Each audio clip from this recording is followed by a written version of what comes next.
Grab your beverages and turn up your interweb. Solving the world's problems 12 ounces at a time. It's Dudes and Beer.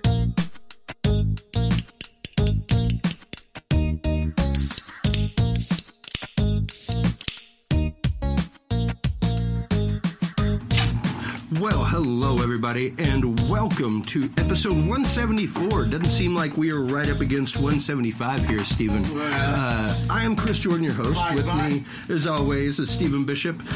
Also with us tonight in studio is our good friend, as well as Dudes and Beer technology correspondent, Billy Joe Cain from the Radical Empathy Foundation. How have you been doing, man? Hey, I've been doing really good. It's been a while since I've been on, and I just keep learning more stuff, and a lot of good things are happening, but I'm sure we'll get to all that stuff. Well, and actually, speaking of stuff to get to, the first thing to really get to is, of course, the news of the week. Let me bring up our Facebook page here. There were quite a few stories this last week, especially a couple that were relevant to what we are talking about this evening.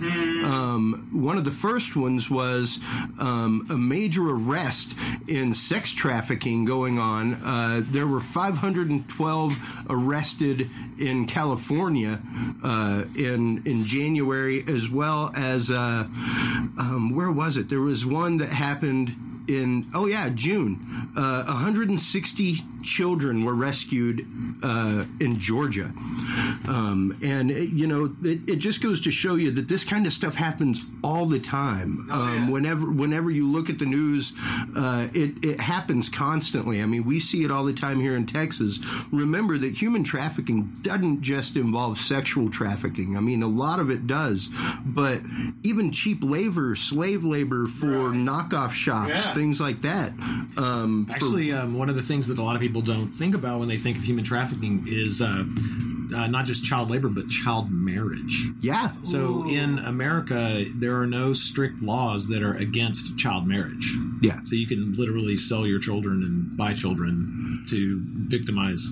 And it's legal to get, marry underage, right? I think. There are no age limits that are strictly across the United States. Yeah. Yeah, there is no, I mean, it's up to state to state. There are some states where it's as young as 15 still. Right. I want to say, I think Alabama might be one of those where it's 15 or 16. I know you can get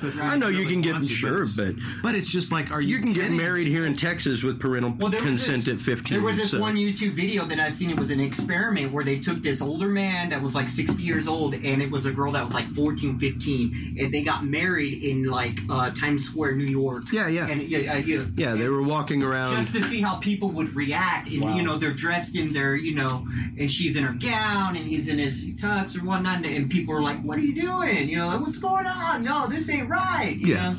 Well, and, I've brought that up numerous times on posts on Dudes and Beer, in the fact of, there are still numerous cultures across the earth where arranged marriage is still perfectly acceptable, where dowry still takes place, where there is a monetary exchange for the hand of the bride, either monetarily or in cattle, livestock, possession, land, what have you. Because that was, even if you go back to tribal culture, like in ancient Judaism, women were worth 2 or 3 times as much as a male. Men would help you carry on your family lineage, but having a girl in your family was like double the blessing, because that helped you increase your lands and your holding and everything else because of dowry. So it's interesting that you even bring that up going on here in America, the fact that there is still arranged marriage going on, the fact that there is still underage marriage. Yep. And I ran into you this last weekend at the Classic Games Fest. You had your booth set up, and I was amazed to see that you had the game Trapped, a VR detective story, finished. What has the response been like? Because I know response was pretty good before, but there were still a few issues with interactivity, the way that people were able to actively take part in the game. Yeah, we spent the entirety of last year, taking it around and letting, people, participate in it, and we learned a lot. So let me take a step back to explain kind of, where I'm coming from. Yeah. So I'm with Radical Empathy Education Foundation. What we do is we have a child safety product that mixes regular, traditional educational materials, everything that's fact-based and researched and peer-reviewed. And then we blend, teachers can use that in any of their school programs, whether it's like a health class or a history class or anything like that they feel would make sense. But we educate kids about how to avoid and how to recognize people that are being sex trafficked, whether it's happening to you or somebody else.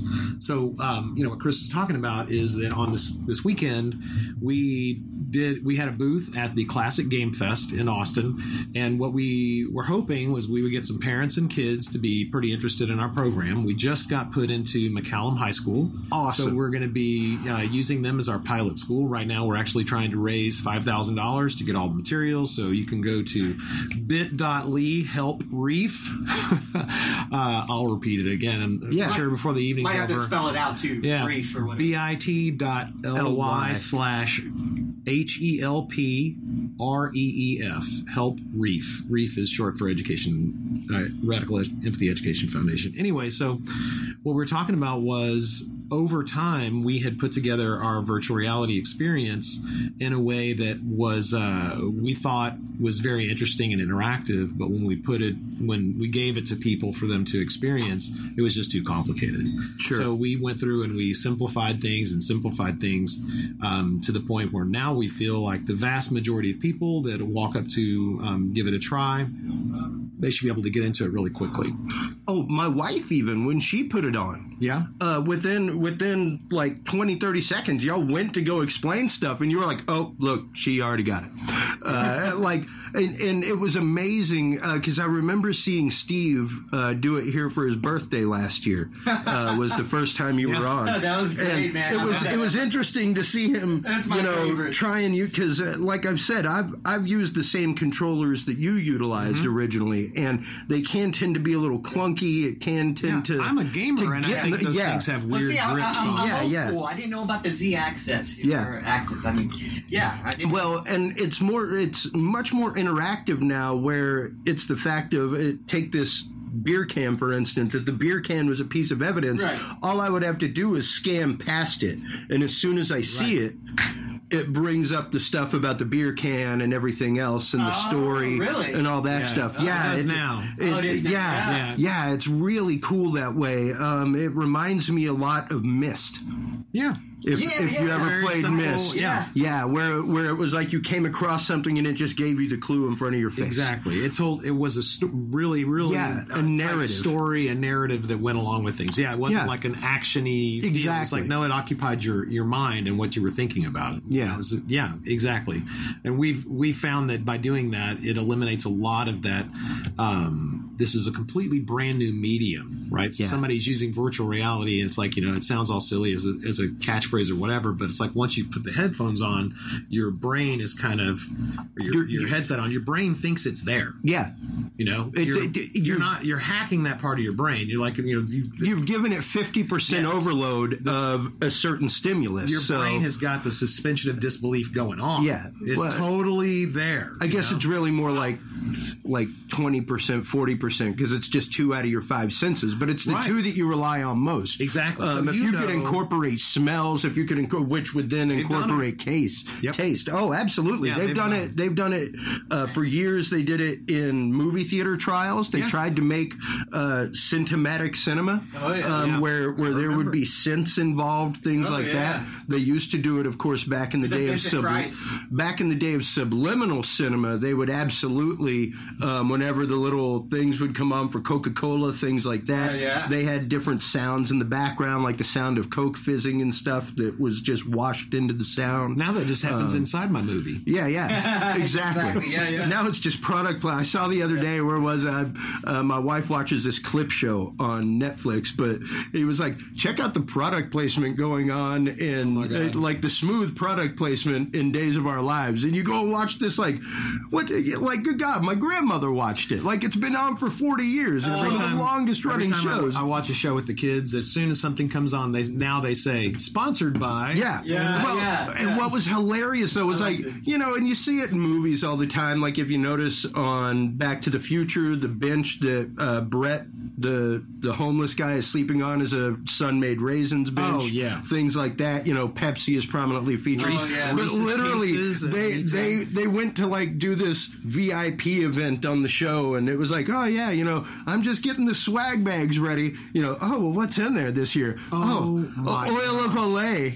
Like, in the middle of the show, I'm not even joking. It was so shameless. It was like, and like they went into a back and forth of like, well, how long does it take to work? And she's like, I only started using it this morning. It was like, oh my God, this just became a Palm Olive commercial. Did they know they were doing that? Oh yeah. Okay. Oh, absolutely. It was like, wow, what a way to sell premium advertising space. Yep. Like, without it going to ad. Like, we will work your product into script. It makes sense because you can totally make fun of yourself being in there. But the more serious that it gets, you're like, wow, did I just see Lockheed Martin jet fly by? Well, and not to digress too much, but the main reason I wanted to bring that up was the concept of desensitization. Absolutely. And the fact of it, we even spoke about it last week with our guest. The fact that I'm so grateful that we have dumped cable. Yeah. That we have dumped. If we watch broadcast TV, it's on Hulu. So it's going to be crafted commercials, and we're going to see like 4 commercials per show. And more than likely, it's not going to be like, hey, sugary cereal, put it in your face now. It's not going to be those commercials. Even whenever we watch like kids shows and stuff, it's not those commercials. So it's like, oh, that's nice. I think that might actually get rid of some of the ingrained gimme that seemed to existed since the time we were kids, Billy. I know you're a few years older than me, but I'm not worried about the age part. I'm thinking about, advertisers always find a way to get in your head. Yeah, I was going to say. It doesn't matter what it is, they're going to find a way. Exactly. Yeah. So it's fascinating watching how it's changing. Well, and, one of the things, I talked about it in an episode of Dads and Beer with a really good friend of mine, Mike Davis, and you should totally come and be on Dads and Beer sometime as well, Billy. But it's, that's just a conversation of, what are we doing as fathers to help the next generation, to help kind of guide them along? And he was like, one of the things that really disturbs me about being the father of a girl is the complete and utter sexualization of young ladies when it comes to their clothing. It comes to their almost everything. I mean, my daughter and I, when we drive down the road, actually with both the kids, we drive down the road, I'd be like, tell me what you're looking at. And we aren't talking the ads like are just crazy that they see. Yeah, we aren't talking a 16-year-old here. We're talking like an 9-year-old kid where the tops are low cut, the shorts are low, and everything else. And we it's had like some of that in my kids' kindergarten. I saw it when I was in kindergarten. Super young. Yeah. Well, I guess what I was going to say is that as soon as those kids can ride in a car or watch television, I mean, the hypersexualization of, our media and culture. I mean, I'm not a freak as a way to say that you shouldn't do that. But when you're driving down the road and there's a girl kissing a dripping cherry, and my children can't read, but they can see that. Yeah. It's like, that is a bit extreme, Yeah. I mean, I'm not a prude. I promise you, I'm not a prude. Yeah. But when my children are having that brainwashed into their heads, that's a bit much. I mean, when I would drive them home from school, there was this one billboard that was right by the highway where we would pull out, and it said, "Our girls wear nothing but a smile." Yep.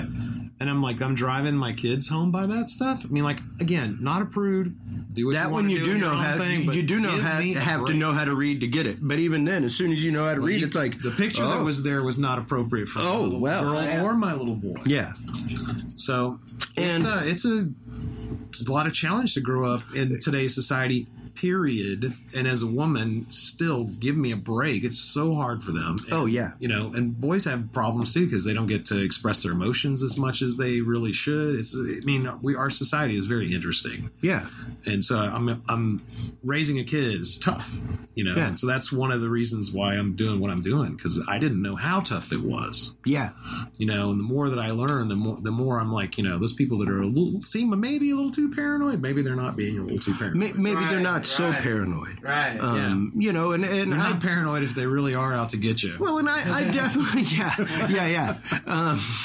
And that's just it. Like I myself spent years teaching junior high and high school students, and even 4, 5, and 6-year-olds, and seeing the different ways that they process information, seeing the different ways that they click off and associate with each other, and that kind of stuff, was interesting enough in itself. Besides studying subliminal psychology, and knowing full well what advertising, what film, things like that. Yep. Even last night in my episode of Talking Sound, I was telling this hip hop artist that even though I love 90s hip hop, you know, Dr. Dre, Snoop Dogg, I love hardcore heavy metal, I have to listen to it in very, very small doses, because otherwise I can feel myself getting angsty.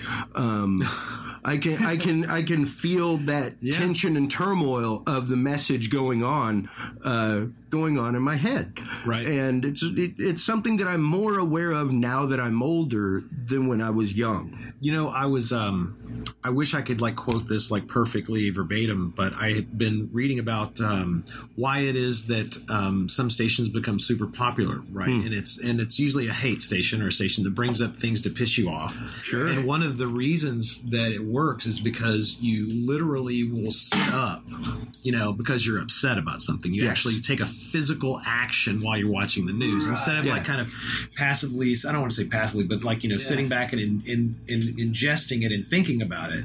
That doesn't get as near as good a response as being pissed off about something. Yeah, it's not engaging your endorphin system. It's not. Yeah, and so when you listen to that music, I wonder if you're having that exact same thing. You have not just angst, but it's like you're getting or something. Yeah, isn't that weird? Yeah. I mean, I used to need that negative stimulation. Yeah. And now I can take it in doses. Yeah. Now I beg to take it in doses. Yeah, exactly. Like, please, I was so happy when today, because all of a few weeks ago, somebody on the Dudes and Beer group was like, man, it gets dark over here. Because I post I don't know if you're part of the Dudes and Beer group, but I post a lot of articles, and that's the idea of this show, is to open conversations, to open dialogues, to open people's eyes to the things on both sides of the fence that are going on.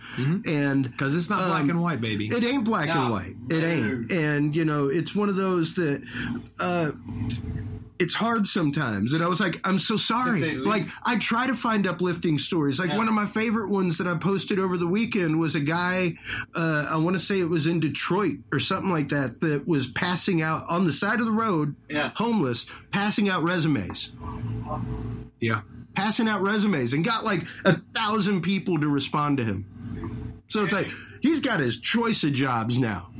But it was like, wow, awesome. Not only did people go, hey, that's the guy I want working for me. Right. Like, if he's willing to stop me on the side of the road and give me a resume, yeah, you know, like, that's a go-getter right there. Yeah. And it's so hard to find. Dude, I got to tell you, I hear that story. Feel-goods. I hate to tell you, my editorial on that story would have been a lot different. It would have been something to the effect of, you know, man does something cool, people respect him, but why did he do it? Because he's homeless. It's like, come on, America, we can do better than we this. Can.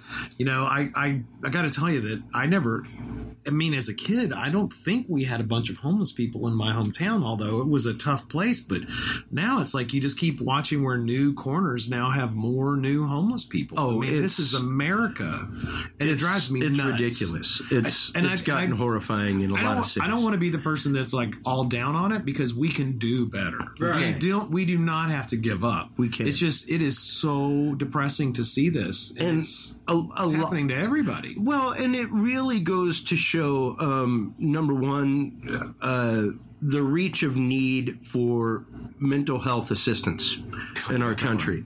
Whenever I did youth ministry, things like that, I did a lot of shelter work, quite a bit. I think that's something that everybody in America should do. You really need to do especially family shelter. At least especially a week of it. Family shelter.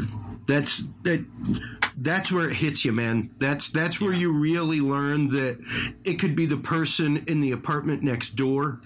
It could be, and that's where I want to kind of springboard off into why we have you here all the time, Bill. Well, let me throw one more on there. Go ahead. I have an aunt that works in a women's shelter in a smaller town, and she says that it might be 2-3 in the morning, and somebody shows up naked with their kids. Yeah.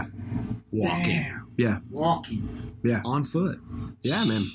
You know, what's up the with stories? that, America? The stories are horrifying. They're horrible. Because that's the only way or time you could get out. Just ran. And when you got to just pick up boots and run like that, what's going on in our society? What's going on in our country? Yeah, I mean, that she didn't get a place to stay with the kids. I mean, she didn't go to a hotel. She's probably right back with the guy. Yeah. Anyway, so don't need to be too depressing. No. It's tough, and to kind of get into the topic of the evening with human trafficking, things like that. Mm-hmm. You see a lot of victims of things like that in shelters. A lot of women who have been forced into prostitution. A lot of women who have gone through stuff like that. In your experience, how often do you meet someone that has gone through the experience of human trafficking?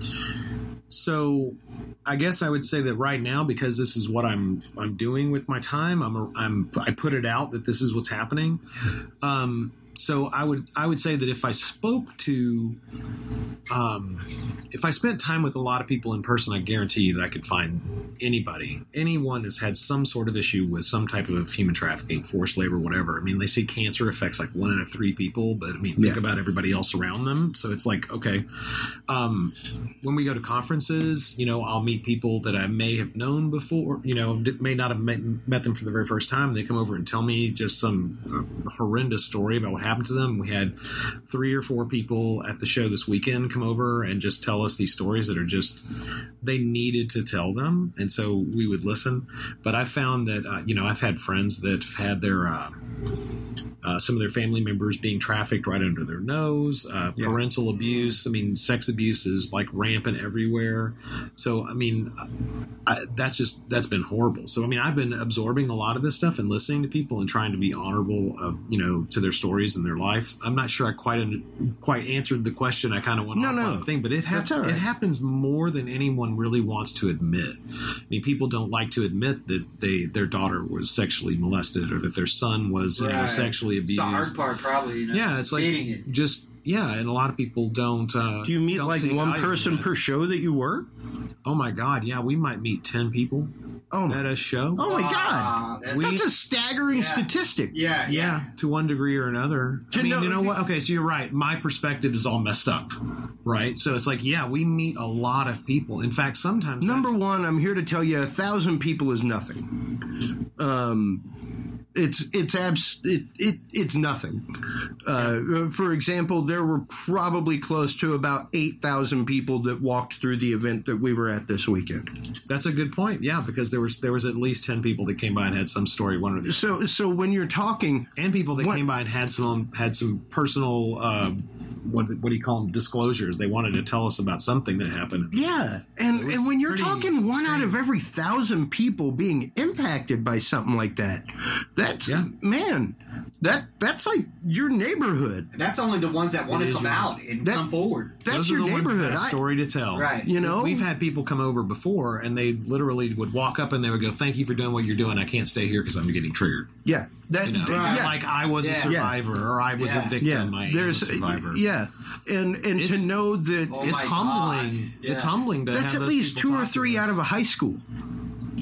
Well, if you if you look at those statistics, I got and some just numbers take them for you at if you prima want it. facie. Go ahead, please. We love numbers. I think I can rattle some of these off, but I want to say this first of all, and this is like everyone needs to hear this loud and clear.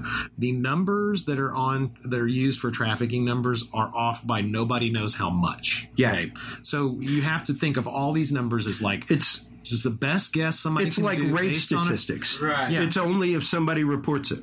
You know what? That is exactly right. And so what people have done is they've been able to estimate and they've extrapolated. So University of Texas in 2016 did a study, and they determined that there were 300,000 victims of human trafficking in Texas, and that 79,000 of those were minor sex trafficking. Now, again, estimate. But if you take the number of schools in Texas, and I mean kindergarten all the way through high school, there's like 9,500-ish. Yeah. Okay. So what does that come out to per school? Is this 80,000, 10,000 schools, 8 kids per school on average? Like I said. And that's starting at kindergarten, okay? So that's just that's a horrifying statistic. It is a horrifying statistic. And again, my God. So like that's Texas is the only state that's done a statewide examination like this, to my knowledge. So those are pretty scary numbers, right? Yeah. And so I'll throw some other ones out there at you, which is that obviously this is happening everywhere. And the other thing is that where do I really want to go with this? So Austin is the 11th largest metropolitan area in the United States. Yes. And we have giant events, South by Southwest, Formula One. Yeah. Who knows what are the other things they have going on here in town? Just bazillions of things. Yeah, and during these events, there are a large number of people that are being brought here, for trafficking and for all sorts of other things. And you would think to yourself that there would be, a large number of people that would probably be working this area for the Austin area, the 11th largest metropolitan area. Yeah. So the question is, how many people do you think work in anti-sex trafficking in Austin, Texas? Maybe 2, specifically, if even any. Oh my God! I'm going to have to guess. Probably it's a scary rate, like 0. Okay, well, it's the last that I had heard, it was 2. Oh, I could be wrong. I'm wrong all the time about details. But here's the thing, right? The question isn't like how many it is. It really isn't. That's not even important. The question is how many should it be? Right. I mean, how many people need to have this happen to them? People, children, and it's 58% female. That means there's, quite a few boys involved in this too, which is another thing that surprises people. And not really, because like I said about the rape statistic, it's just like the number of men that are molested by coworkers, sexually harassed by a boss. Yep. I could name at least 5 guys that I know personally that were full on sexually harassed by their boss, be it a male or a woman. That's a real thing. There's no shame in admitting I've heard more of but the problem is the statistic is so skewed in any of course, in any detective in the equivalent of Special Victims Unit, that you would talk to, would probably tell you the same thing, because we just said, like you said earlier, we don't process feelings the same way. No. And that's horrible, because that means that does that to us. Yeah, we're less likely to report an instance like that happening. Yeah. Well, I would say that you're absolutely right about that, at least from what I can see. But when you had kind of said, "Oh yeah, everybody knows it's not just guys or not just girls," dude, no, it's shocking. I mean, like, people think it happens in another country, just to girls. And you're just like, how is that even possible? Right. Yeah. we went to a fundraiser with our partner group they're called Prevent Human Trafficking. They're the second oldest anti-trafficking group in the States, and they work out of Thailand. And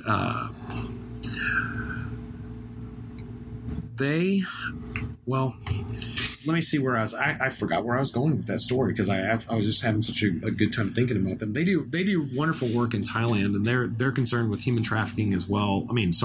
Forced labor as well as. We were talking about the statistics of men versus women.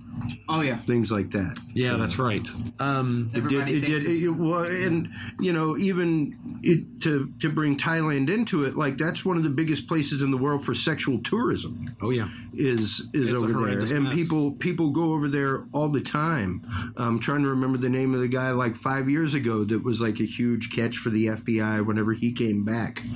He was a huge. Well, how about the guy that was in the Jambanet thing? He was in Thailand. Remember the guy that claimed he was part of the Jambanet thing? Huh. That might be who I'm thinking of. And they extradited him or whatever, brought him back because he knew too much details that only like the cops or investigators would know. And then somehow he got let go again. Whatever, some technicality or they just said no, it's not him. But he still to this day claims he knows the people that did it. But it's great to know that there are other people out there. Tell us a little bit about the work of the group that you're presently involved with. Oh, Prevent Human Trafficking? Yeah, they're amazing. So Christina Arnold, she's been doing this for such a long time, and what she does is she sends people out there kind of as interns, and they go and work with different groups that are out there that are trying to help them get reintegrated into society.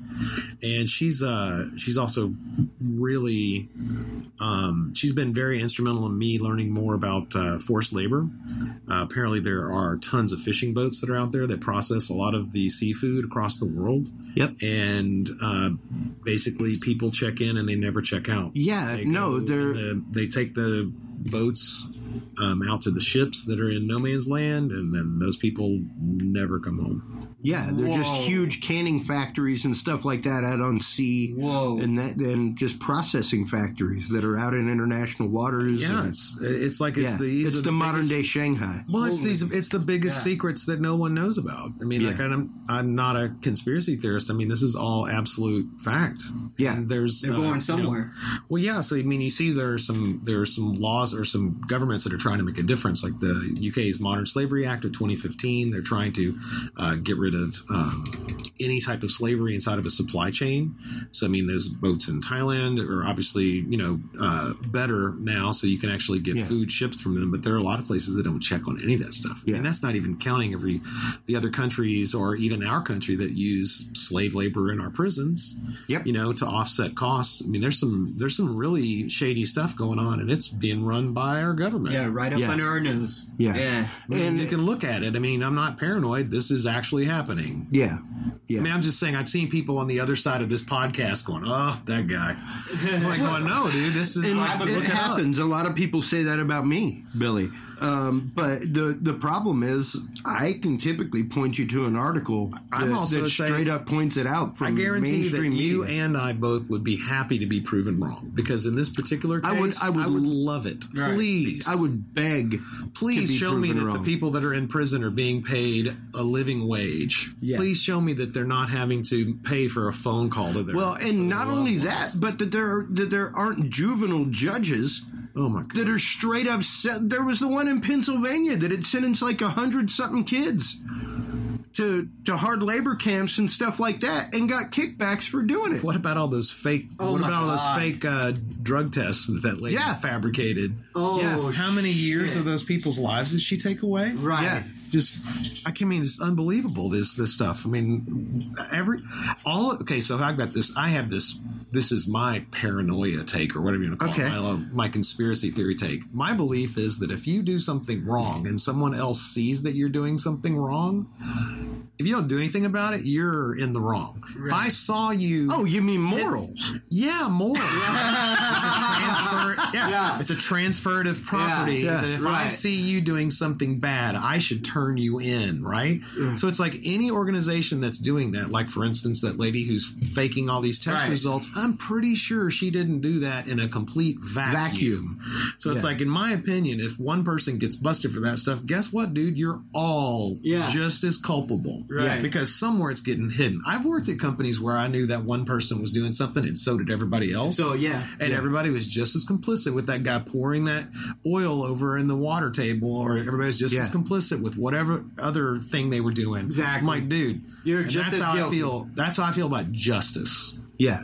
So you can put that anywhere you want in any sort of political spectrum, but it's like, if you're not playing fair, I got a problem. Yeah, and really, when it comes to a lot of things, there's not a shade of gray. Really, there is just a right and a wrong. I almost was murdered because I thought that I knew the difference between right and wrong. I wasn't going to give a patient at the state hospital a non-diabetic meal just because it was what they thought that it should be done. And I was like, well, no, the doctor said this guy needs this. This is going to keep him alive. And my employee or my fellow employees didn't like that I followed the rules and that they didn't. So what's the right way to say this? I narked one of them out for beating the crap out of a patient in the seclusion room. And then after that, one of the largest patients that was mad at me wound up with a pencil and tried to jab it in my neck. And I look over and all my co-employees are all standing there in the nurse's station, just kind of watching me calmly. Just kind of enjoying the show. Why did this happen? Because I was the Boy Scout. Nothing wrong with Boy Scouts. No. Because I turned in the guy for beating the crap out of the patient, and then I apparently was causing a problem because I gave this one guy the correct meal that the doctor had prescribed. So was that the right thing to do? I think it was. Yeah. But I mean, now everybody's stuck with those guys that work there that were being improper. Yeah. So, but I still think because I reported it, right, it should be fine. Yeah. Anyway. Well, and it's interesting because you were saying earlier, these you're complicit if you don't do something. Anyway, sorry. Back to my justice. No, and even with the creation of your Trapped. Yep. You were saying earlier before the show that you had somebody from Houston that was actively involved in a gang saying that, like, this is life-threatening. Yeah, that story. Even making this game to help people is life-threatening. Explain that. Well, let's see. So we were showing it off last year, very first time we had ever talked about what we were doing, whatever. We're at a public event, South by Southwest, and this gentleman came over. He had a lot of tattoos on his face, right? And nothing wrong with that. Right, it's one of those things where you kind of go, "That's interesting." Yeah. And kind of unforgettable. And so when he came over, he told me that he used to be like this hardcore gangbanger, and he said that the people that he worked for, if they found out what I was doing was making a difference to their bottom line, that they would have no hesitation to come and snatch me and kill me.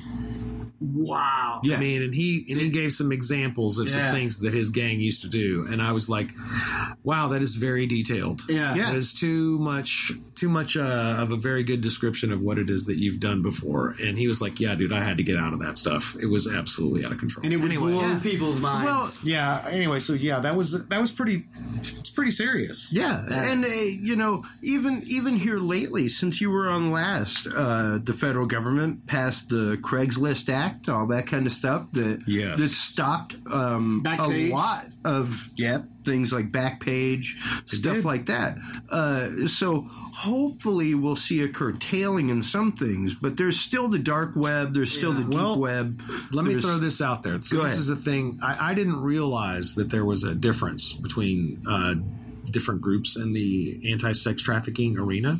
You have some groups that believe that, like, the getting rid of Backpage is a good thing. Sure. And some people feel like it's a bad thing. And so, like, there's nowhere for the police to do their public stings. There's a lot of reasons for both sides, right? Right. So this is one of those. It's not necessarily black or white kind of scenario. So on the side that's like pro Backpage, staying around, and Backpage Hypersexualization.com was the place where people would be selling themselves, or other people would be selling them. And of course, there's lots of legal sex work. I'm not against that, because that would be ridiculous. Those are humans making their own decisions. Yeah. The issue is whether somebody's doing it under coercion or force or fraud, right? Yeah. So when Backpage was active, police could easily help identify these victims. They could find them. They would know that those people, there was a lot of law enforcement resources that could go into that, whether it was trying to catch Johns or if it was trying to actually reach out to some of these girls and make sure that they're doing this of their own accord or whatever.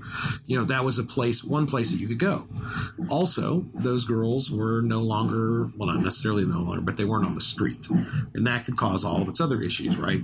So on the let's get rid of it side, it's like, okay, well, the belief is that will get rid of, a lot of trafficking. That's the belief. Yeah. I mean, and it'll get rid of some trafficking, and it'll probably take a lot of people that have.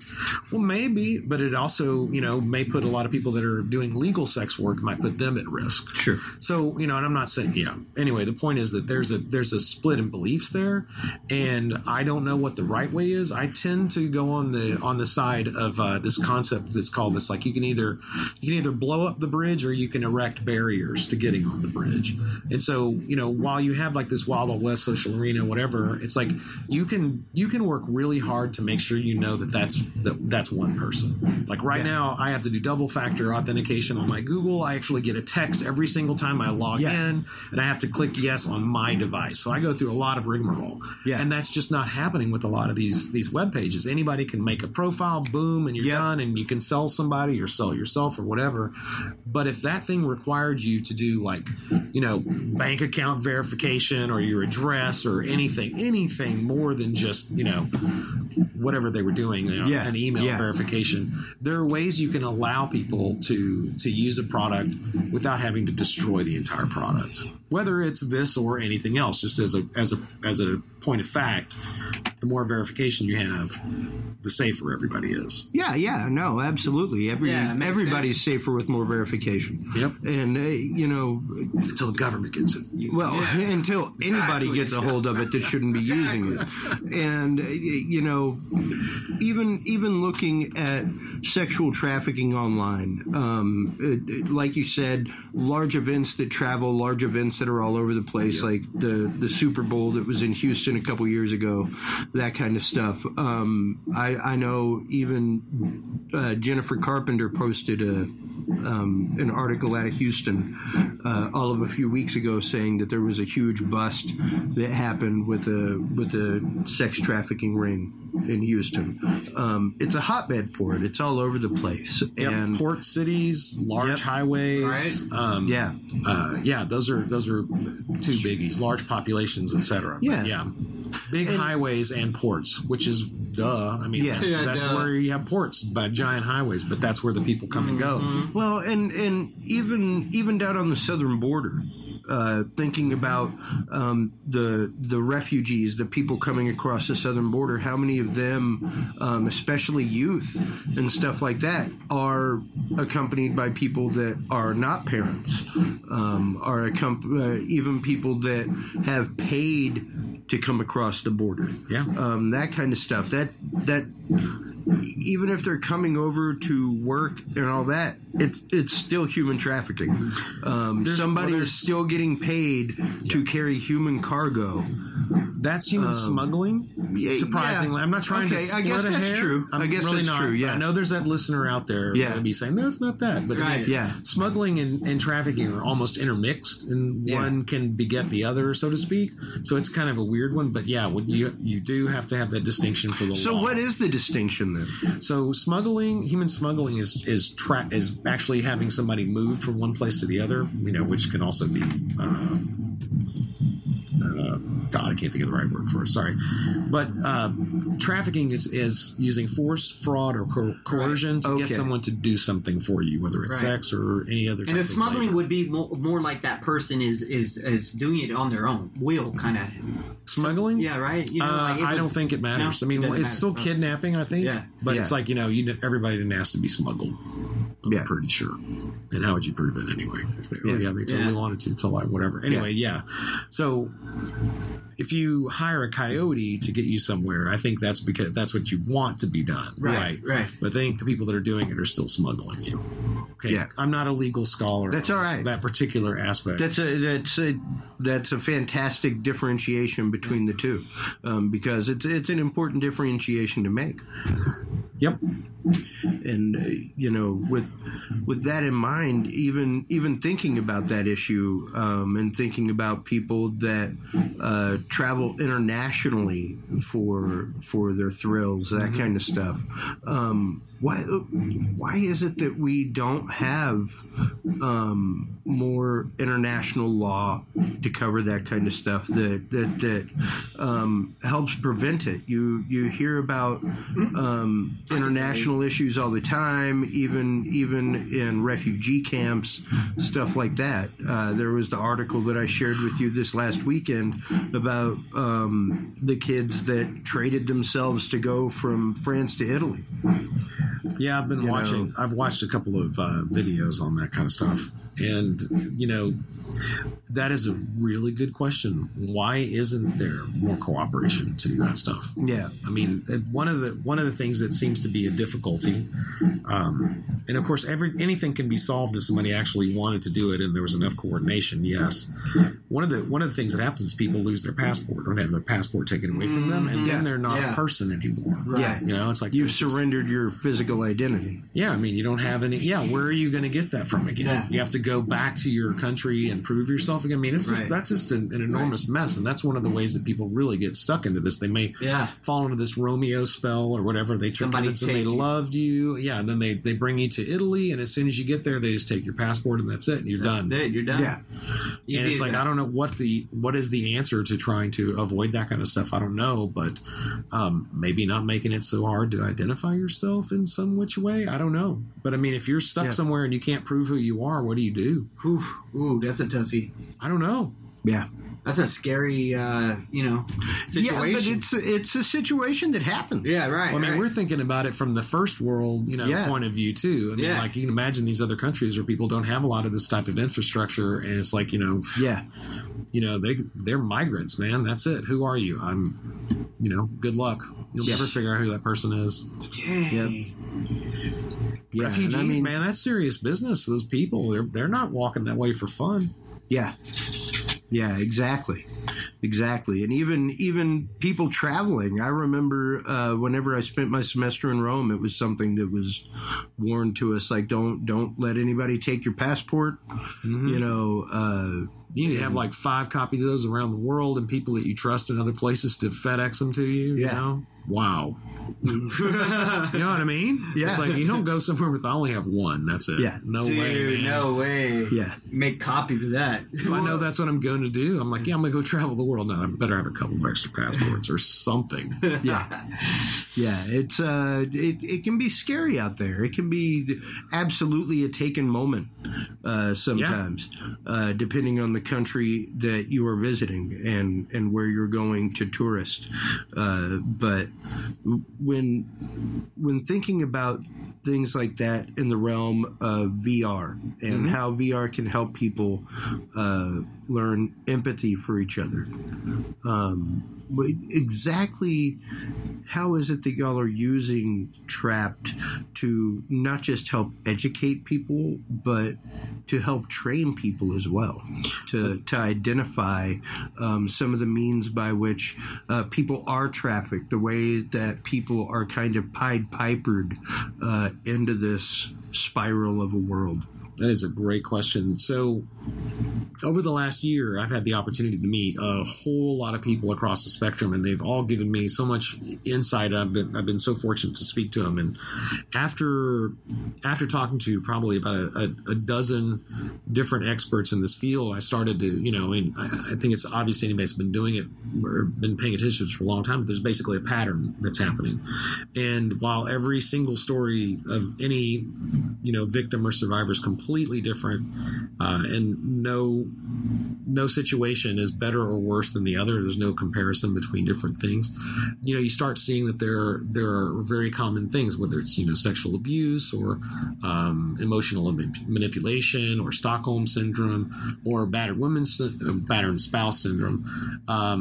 All these things just kind of like add up, and what happens is we found that the less confident someone is, the more kind of, I don't want to say beaten down, but the more bad things that have happened to them over time, it just kind of wears them down to the point where they become easier prey, so to speak. Sure.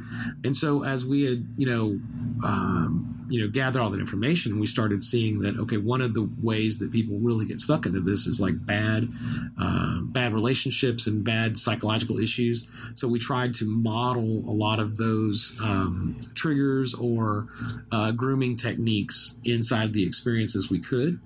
So ideally, we want kids to be aware of this issue, and we want them to be able to recognize the signs happening to them or somebody else. And you can give somebody a list of these things to look for, like in a PowerPoint, list 1, 2, 3, 4. But until you've kind of seen it from the inside, I don't think you really grasp what's happening. So, a bullet point might say something like, your significant other manipulates you. But when you see, in our VR experience, we tried to use that as in, my boyfriend makes me wear this dress when I'm bad.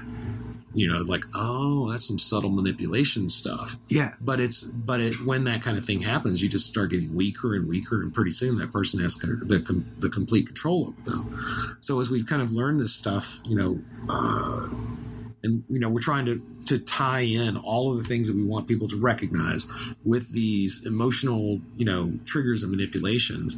You start to see how those dots get connected, and that's what we tried to emulate in the experience. Is like, I don't really understand what that means if somebody's being manipulative. I don't really understand what that means when somebody says they're exploiting me. I don't really understand what it means, whatever. Kids, young children, they don't think of all that stuff. That's a high order concept. Yeah. I mean, and as an adult, you're not thinking that they don't get it. You're like, oh, of course, I understand those emotions. I understand how to avoid those things, but they don't have a clue. Yeah, they don't. Yeah. They don't. They don't realize that if somebody says that they're bad, that they're not a bad person. It's like, no, you're bad behavior, not a bad person. You're a child, for crying out loud. Yeah. But it's like, we try to make that connection for them so that they'll actually remember that stuff and remember it from a place where they feel like they were emotionally there, so that they actually care about it. Yeah. So that's the goal. And we're always, trying to find ways to make it better, but that it seems to be working right now. And when people walk away, they definitely remember, what those things felt like, and they can identify them.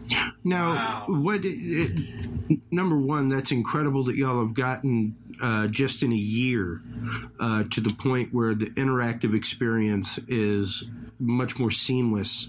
Like I said, to watch my wife and either spy on some other people as the show went on throughout the weekend, You're just kind of walking around. Well, I mean, those creeper people. I walked by and I saw people on the machine. We were in a public area, exhibiting. Yeah, so, He's good at creeping. I was looking out from some knitted head caps that people made of video game characters. There's like pixel art everywhere. Oh, I know, it's crazy. Pixel art. Well, I've got my piece of art right there, actually. Oh, nice. Signed by the creator of Cubert. Oh, Warren, he is such a nice guy. Oh, he was awesome. Yeah, he and I did a panel together up in Portland at a Comic-Con. Really? Badass. This wonderful lady, Janice Davis, put us together on a panel. It was nice.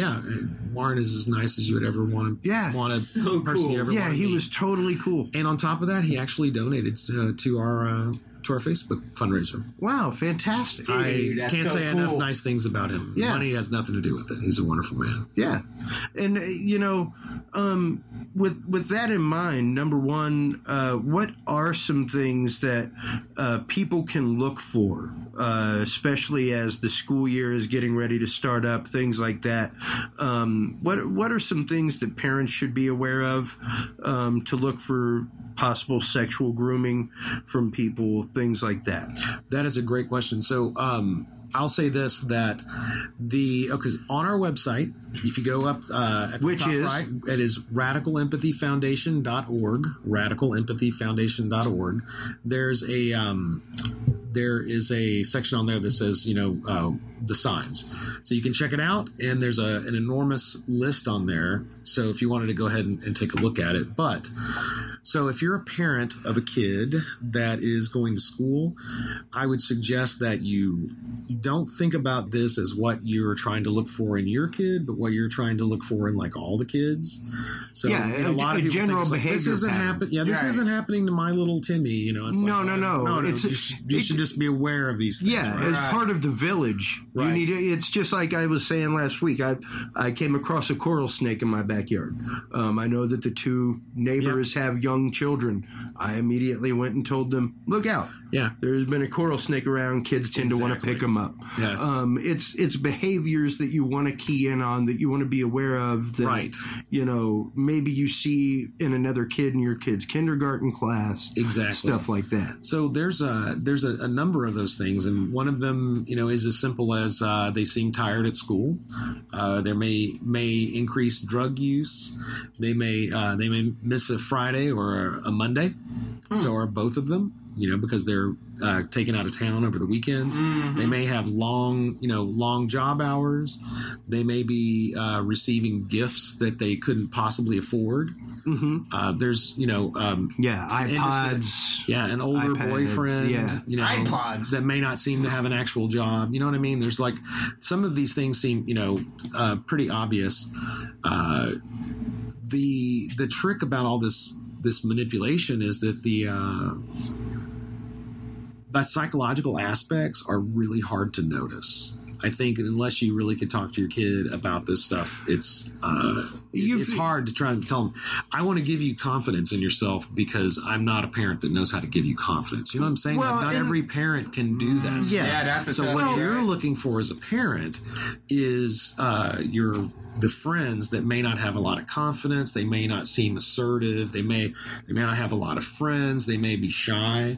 Those are all things that a victimizer will be looking for. So like if you can imagine that somebody walks into the mall and they're shopping for someone, they look for the kid that's alone, that's not making eye contact, doesn't seem to have any friends, and that reacts well.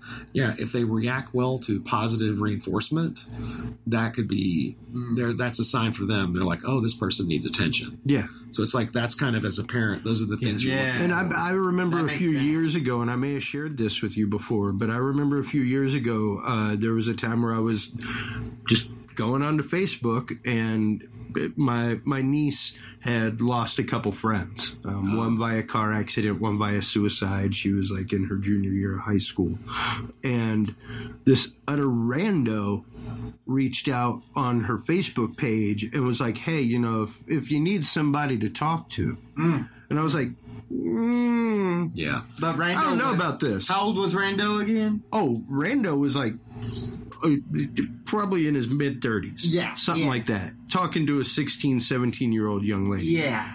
In high school. And I texted my brother a screenshot of it. I was like, hey, you may just want to look into this. I don't know.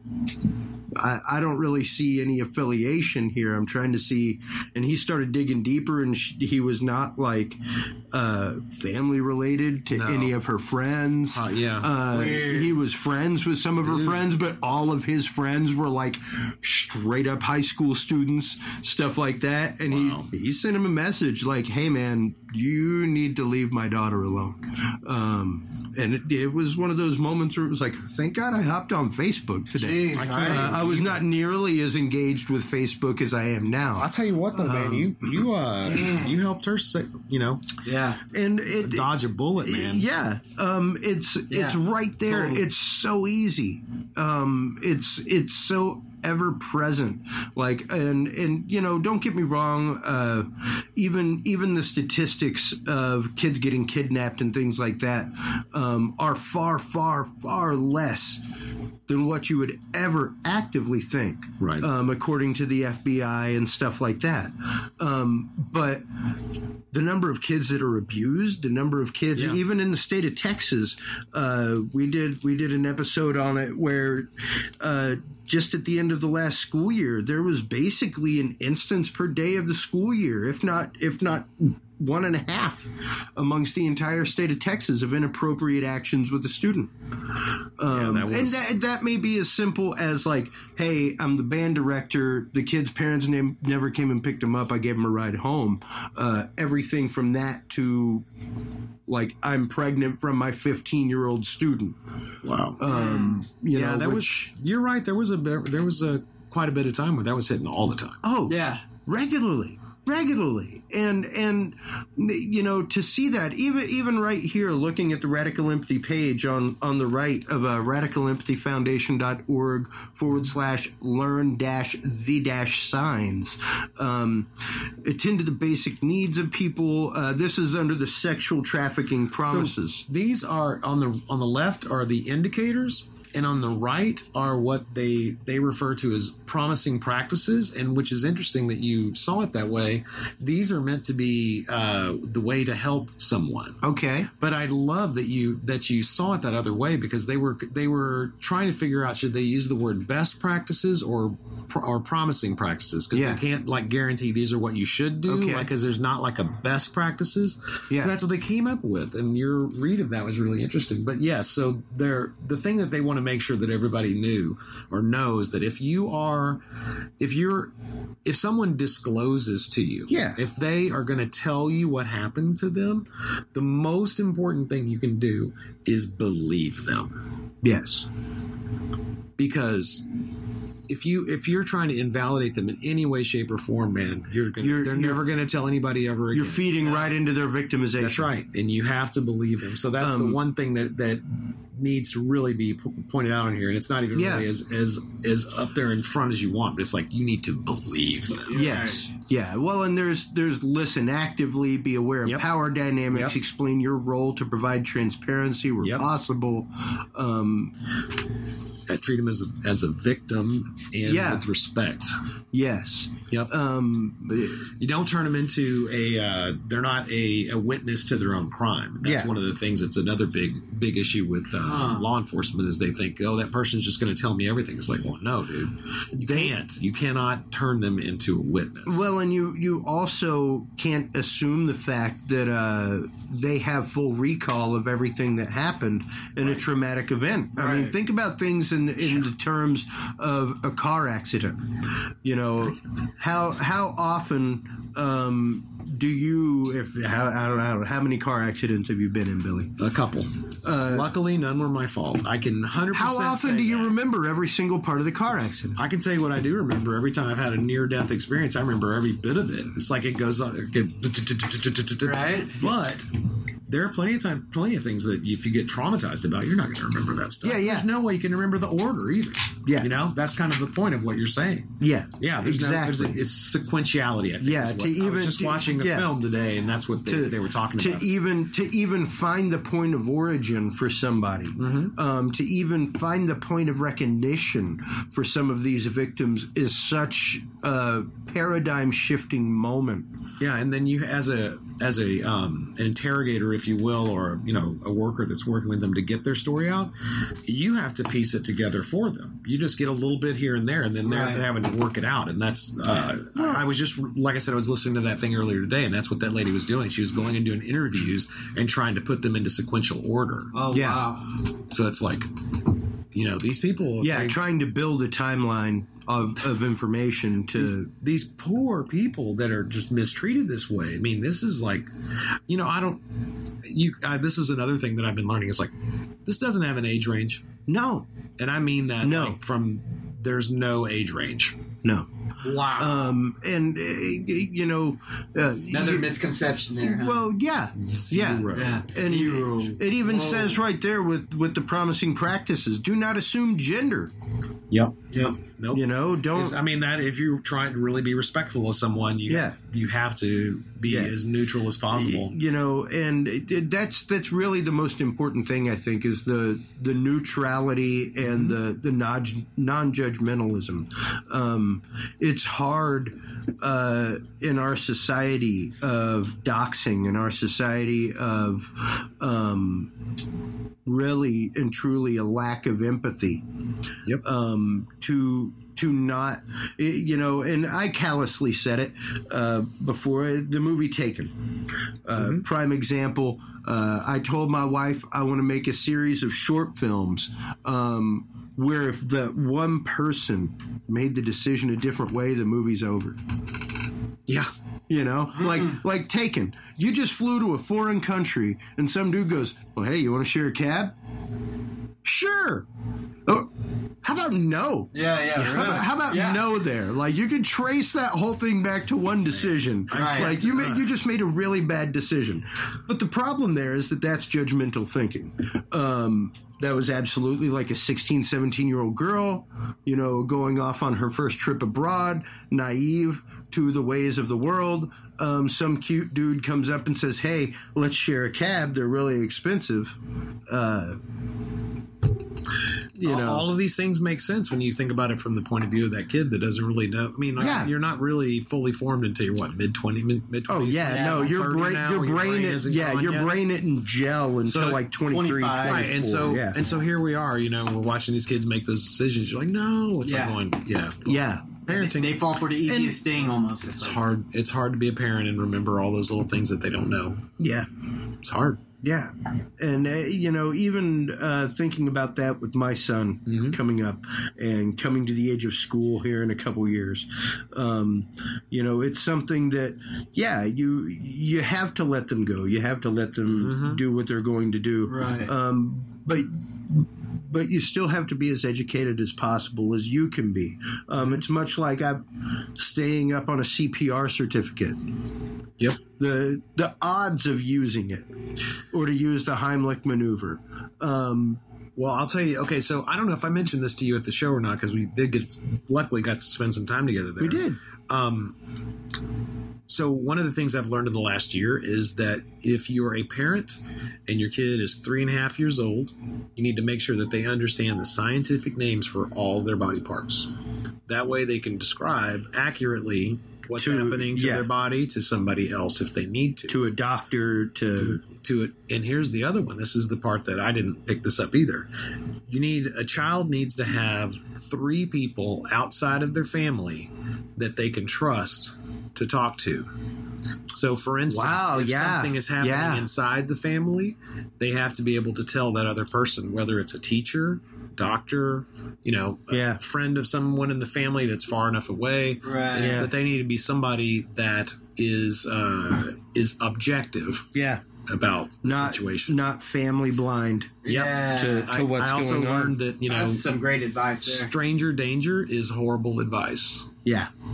It's see something, say something, and things like, you know, the only secrets are good secrets. You know, that kind of stuff. If you can get that in your kid's head early. Yeah. There was the 3 people outside the family that was a surprise to me. Yeah.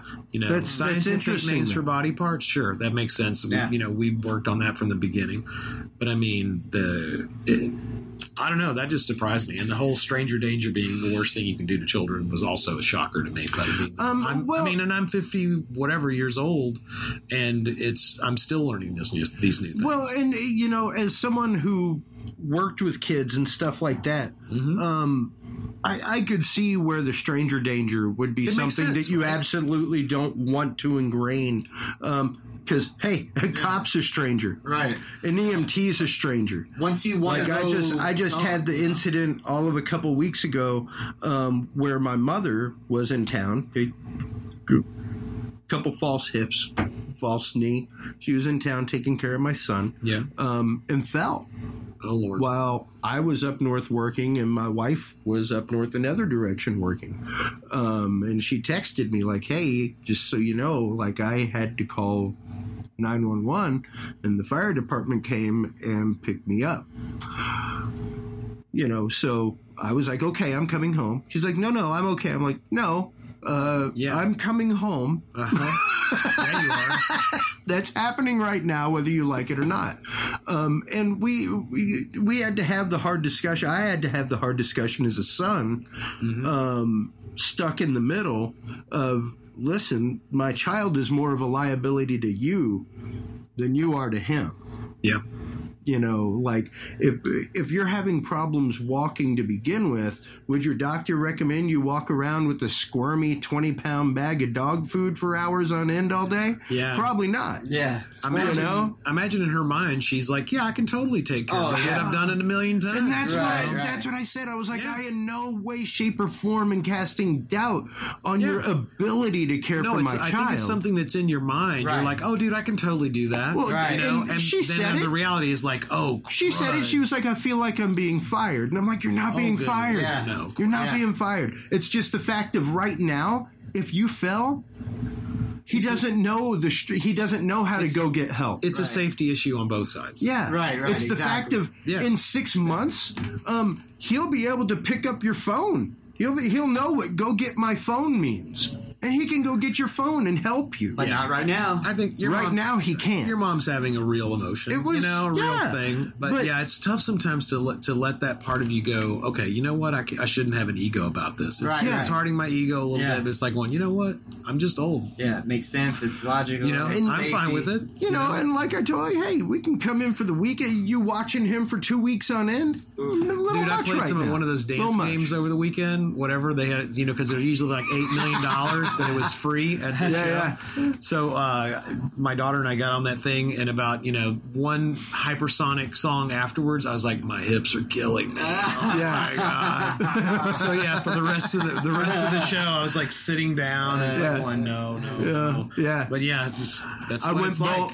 I went bowling a week and a half ago, and that was a mistake. I love you, Richard Adams from Breach TV, that was like, oh my god, that destroyed me. Oh my god! I went bowling. I didn't move right for days. I went roller skating with my kids one time and landed on one knee. Oh my god! Ooh. Yeah, 3 months of pain. Yeah, 3 months of pain. 3 months. And that's just it. We learn these signs. We learn these things. Yeah, we do. It's important for us. Yeah, right. We don't to be able to ingrain these lessons in our children, to be able to let them know that if you're in danger, any stranger is all right. You gotta tell somebody. If some creeper is coming up to you in a car, anybody standing at the bus stop is your friend. Yep.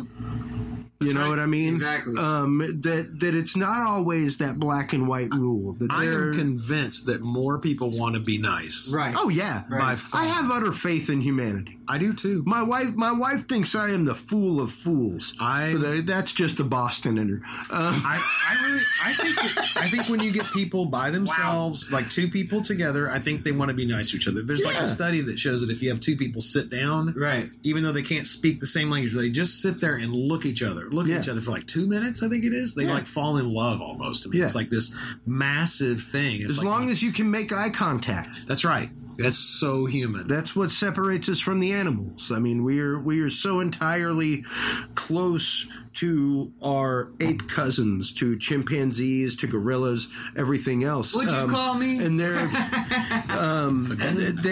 was actually a great story. Whenever I was studying psychology, we did a lot of work on the work of Jane Goodall, things like that. And there was a great tip one out for Coco. Yeah. Coco recently passed. I love Coco. And, there was a great story tragic loss for humanity of a couple that she worked with on the reservation, right? That in Africa that had adopted a young chimpanzee who had been abandoned. And they took care of him, and he became socialized with humans. He wore clothes. He went and got things out of the fridge, all that kind of stuff. But as he got older, he is a chimpanzee. Like, he's a third the size of the human with 3 times human strength. Yeah. Like, have fun keeping that in check. You know, like, you're only going to play catch with that thing for so long before you are hurt. It sounded like a good idea at the time. So what happened was they decide to go release this chimp back into the reservation. Here we go. Unfortunately, the chimp had been socialized to human social structure, where touch is okay, where eye contact is desired. Oh yeah. That's eye contact in the animal kingdom, especially amongst great apes and chimps, is like utter threat display. You don't look at a silverback in the eye. How long did that guy last? He lasted about 24 hours before he was found and had to be taken back for treatment and everything else. But yeah, you know, and that's just an example of exactly how fast even the human brain can be regulated, can be normalized to something. We are not that far off. It doesn't take that long. Even if you put somebody in the circumstance of prison, the normality of that sets in within months. Institutionalization is a real thing. I didn't understand it as a kid. Yeah. But when you get put into a place where you don't have the freedoms, no matter what it is, whether it's being able to see outside or whatever, it is all way too quickly normalized, and your understanding of what was happening before and your sense of time is completely destroyed. Yeah. That happened to my wife one time. Oh, wow. Yeah, she was hospitalized, and she said about the second day, she didn't know what time of day it was. They didn't have lights, and there's no windows outside. You couldn't see anything. Oh, my God. The feeling of that. Yeah. That's crazy. You know, then you think of all the people they have in prison. I mean, it's unbelievable, the inhumanity that happens to people. This is across the world, not just here. But it's like that institutionalization and shunning people by putting them in boxes. I mean, that hurts people. That hurts humanity more than anything. Right? It's like the worst thing you can do to someone is shun them. Right. Yeah. Oh, and then we put a shunned person in a box so they can't see the sun. What the heck are we doing to people? Well, and that's just it. Like we've been saying, it's the need for empathy. We said it in the whole episode last time. Even right now, with what's going on in society, with people getting attacked all over the place, just for what they think. It's horrible. And I think that the more we as a society ignore these things, the more that we try and push it to the wayside, especially issues like human trafficking, stuff like that, the more it's going to happen. I'm working on that one right there, just trying to figure out, you know, everybody knows, the people that know about this know it's a big problem. Yeah.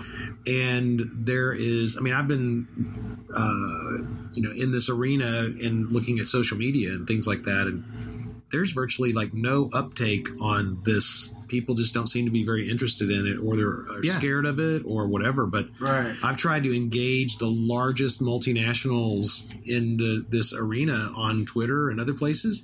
There's just no likes. There's no shares. I would challenge people this. Number one, learn what an RSS feed is, folks.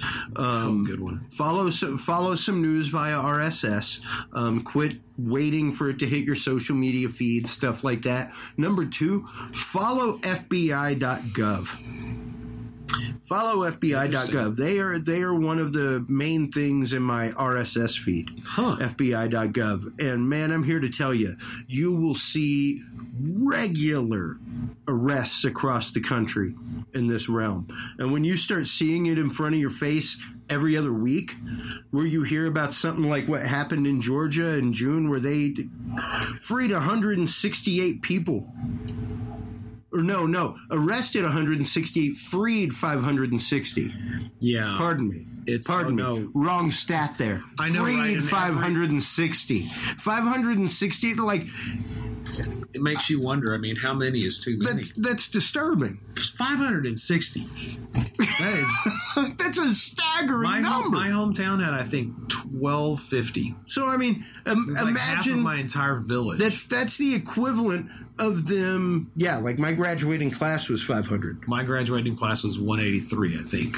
You know, so yeah. To think about the fact that they basically McAllen High School has 1,700 students, and that's a pretty daggum big high school. Yeah, Right. Yeah. So that's a third of those. and even amongst that, One out of every 3 high school. I think mine was 300. Yeah, and that's a crazy statistic to think about. And I got to tell you, One out of 3 would be impacted somehow. it is so hard to catch those people and prosecute them. It is absolutely unbelievable. It takes years, and those people are so psychologically manipulated that they will not turn on their trafficker for a bazillion reasons. Yeah, and that's assuming the Stockholm syndrome is just out of control. And that's mixed in with what they know is going to happen to everybody else. I mean, it's as manipulated as you can imagine. I mean, their families may be in danger. I mean, it's it's worse than any horror movie.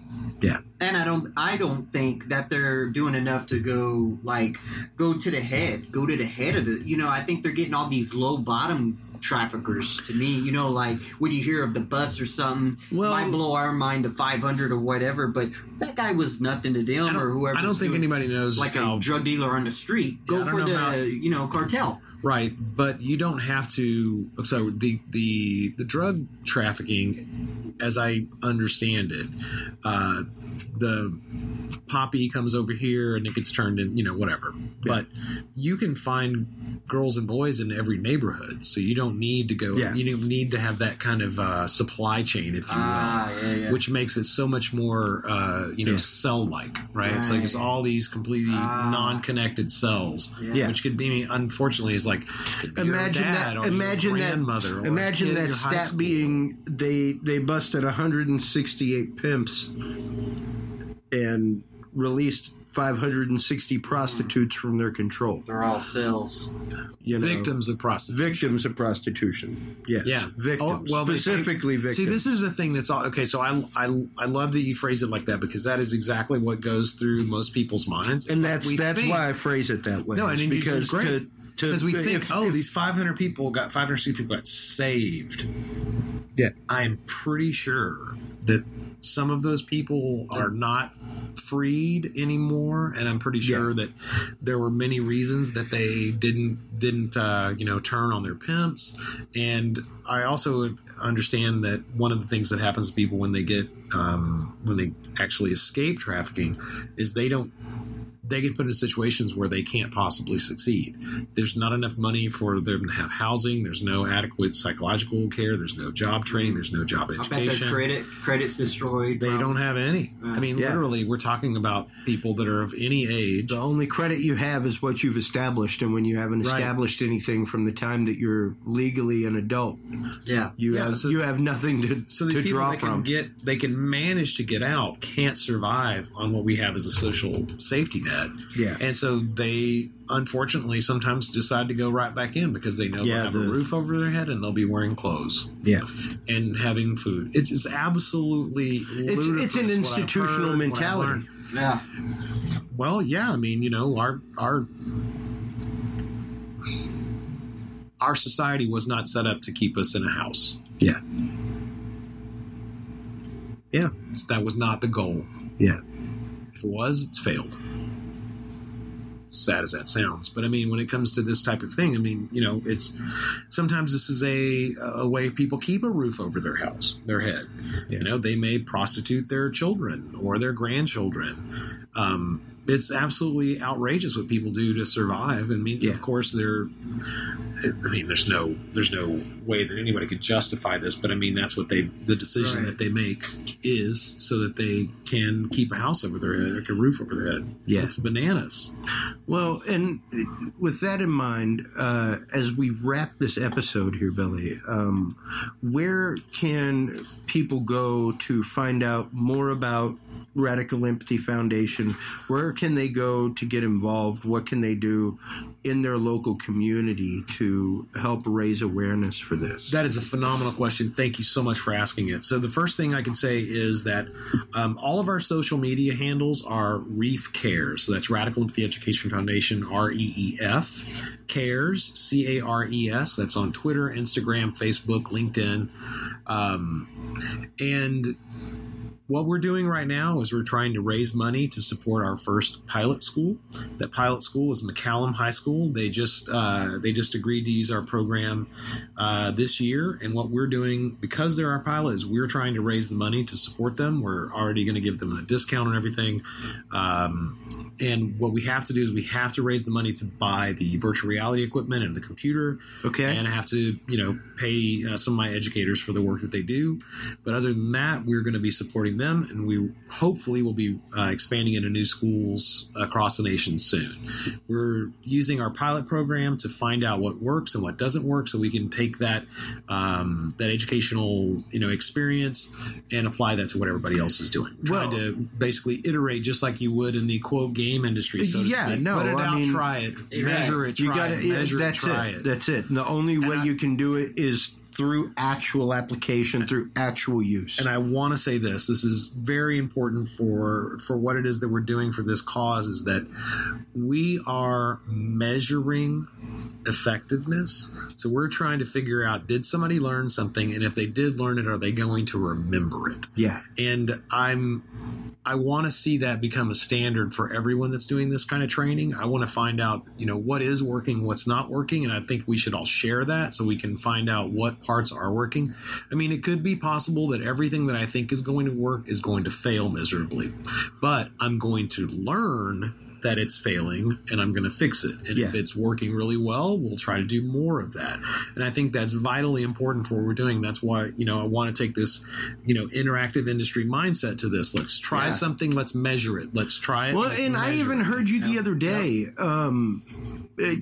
asking more involved questions of people who were trying things out, and just to see the progress you guys have made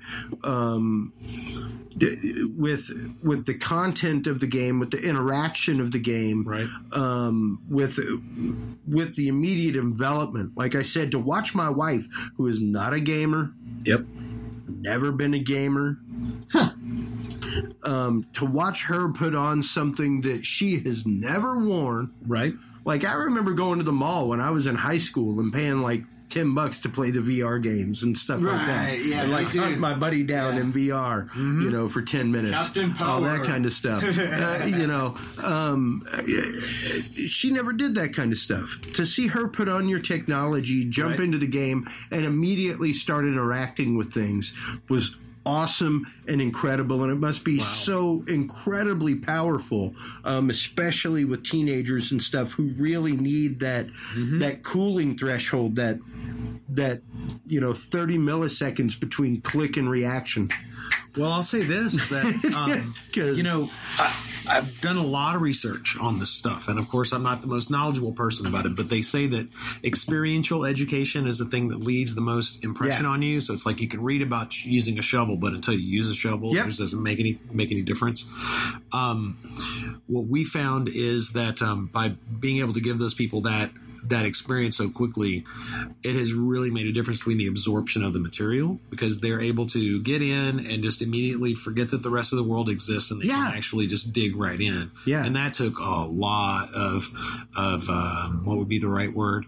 Like, a lot of like trial and error. Well, it was also kind of like eating a little crow. It was like, I thought, I got this thing figured out. Everybody's going to understand it. And then you give it to them, and they're like, no, this is totally confusing. I'm like, crap, go back to the drawing board. Well, and that's just it. As a designer, like even as a web designer, I've good God, I've redesigned Dudes and Beer. I went through and redesigned some stuff last week because I was like, why is this here? Like, this doesn't even need to be. All this does is junk up a mobile version. It's very and without the trial and error, without that being there, without the constant revise. And it's something that my wife has finally come to understand. The fact that I will keep doing the same thing over and over and over and over, and the reason is for metric result, so that I can metric that out, so that I can see what show response is, what that's the what response to things are. That little slogan that's like you can't manage it unless you can measure it. Yes, exactly. You know, so you've got to have something as the measurement. Yeah, that makes sense. I'm just thinking about this one part that I definitely want to talk about before the show. Go ahead. So, I'm not sure how much of this I shared with you. So in November of last year, we got a phone call from Terry Ham, and she is the president of the Texas Association of Student Councils. So apparently all the student councils across Texas, they all work under this giant umbrella organization, and she's the president of that organization. I had never connected in my head, that there was a big organization. And apparently the student councils last year decided they wanted human trafficking to be their main cause, their main topic. All right. Really? Yeah. Oh, what an accomplishment. Yes. That's awesome. And way to go, kids. You get the Dean scream. Yeah. There we go. So, yes. So what happened was the kids wanted it, and they, this is the story that as I understand it from those students, is they presented it, and the adults said no. Oh my God. They're like, no way, we're not going to do this. That's obvious issue somewhere. Well, and then the kids pushed back, and they got that to be their cause for the year. Wow. Good. Exactly. Good for them. Yeah. Give it back to them. Give it back to them. Yeah, a little late there, Chris. Sorry. Just saying response. Yeah. But no. That scream was ridiculous. It should not have got him in that much trouble. I know, right? But anyway, so the kids got this across as their cause for the year. Good for them. Good on them. Yeah. So in November, Terry called us and said, "Hey, we would love to have you come out and demonstrate, and then we'd also like you to do some breakout sessions." And I'm like, "Awesome, you bet we'll do that." And I was like, "What is a breakout session?" But we figured it out.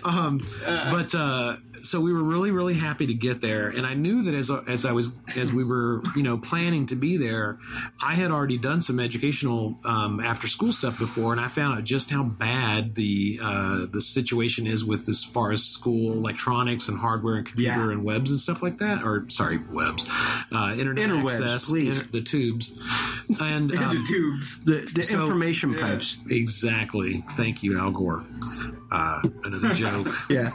So what I did was I figured I'd put together a survey that would gather some of that information about what their technology is like. And I was like, okay, well, let's find out, did they get any anti-trafficking education this year? If they did get some, was it any good or bad, or did they get none, or, whatever. So I broke it down into 5 very simple tick-a-box style questions. Yeah. Hopefully that if somebody would come by the booth, they would quickly just go X, X, X, X, X, and make it pretty easy. Mm. Well, so there's about 4,000 people that came, and we got 279 responses, which was an amazing amount of responses in my opinion. It's pretty decent ratio. Yeah.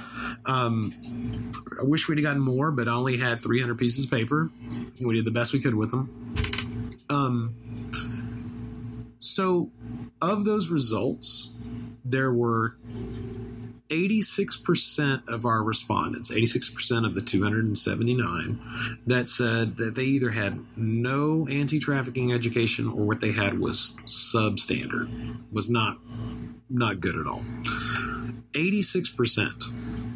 And that is the creme de la creme, if you will, of the student leaders that had already been voted in and then managed to collect enough money or raise it themselves or have it in their pocket to get to this conference, which was in Arlington, Texas. And everybody knows how big Texas is, for crying out loud. So these people had already gone through a massive selection process to get there, and they told us that 86% was unacceptable or didn't exist. Yeah. So I'm pretty sure they were paying attention because they helped get this voted in, and this was the cause. So that's the kind of thing that just blew my mind. It's a beautiful thing. It's great. That's some awake kids. Yeah, it is. Right. And that's a good point, because what we found was that the kids were just dying for this. We asked them, and it basically goes like this. So Jennifer Bullard is one of my board members. She said that you can learn from 4 places. You can learn from your family, Your friends, the internet, or a trained professional? Who do you want to have teaching your kids about, or about human trafficking, sex trafficking, health, sex education, whatever it is? Yeah. You want to have somebody that's a trained professional doing that stuff. Yep. And it turns out that, when we had our breakout sessions, we had 3 150-person sessions. Yeah. Of those 450 people, 2 of them were adults. Wow. Whoa. Wow. 2 only? Jeez. And those 2 adults that were there were there because they had recognized a victim of trafficking and turned the parent in quotes, turned them into guardian. CPS. Yeah. And CPS came out, investigated, and said, this person is too too old for us, so we can't help you. And then that family or that person as victim moved away immediately. Yeah. So that is who came to our room. So, that told me that the people that came into that room really cared about being there. Yeah. And that was all these kids, and their report was, dude, nobody is teaching us this stuff.